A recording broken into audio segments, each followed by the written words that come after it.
بسم اللہ الرحمن الرحیم۔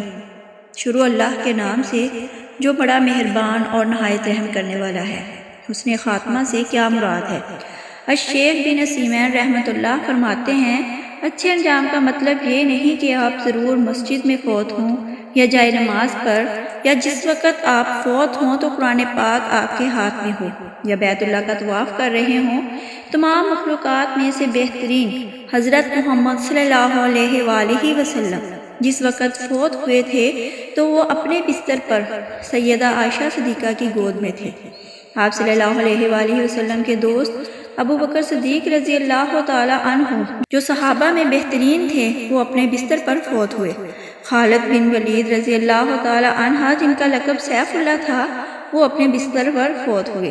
حسن خاتمہ یہ ہے کہ آپ اس حال میں فوت ہوں کہ شرک سے پاک ہوں۔ حسن خاتمہ یہ ہے کہ آپ اس حال میں فوت ہوں کہ نفاق سے پاک ہوں۔ حسن خاتمہ یہ ہے کہ آپ اس حال میں فوت ہوں کہ آپ بدعتوں سے پاک ہوں۔ حسن خاتمہ یہ ہے کہ آپ اس حال میں فوت ہوں کہ آپ قرآن و سنت پر عمل پیرا ہوں۔ حسن خاتمہ یہ ہے کہ آپ اس حال میں فوت ہوں کہ آپ مسلمانوں کے خون، مال اور عزت کے بوجھ سے پاک ہوں، حقوق اللہ اور حقوق العباد کو ادا کرنے والے ہوں۔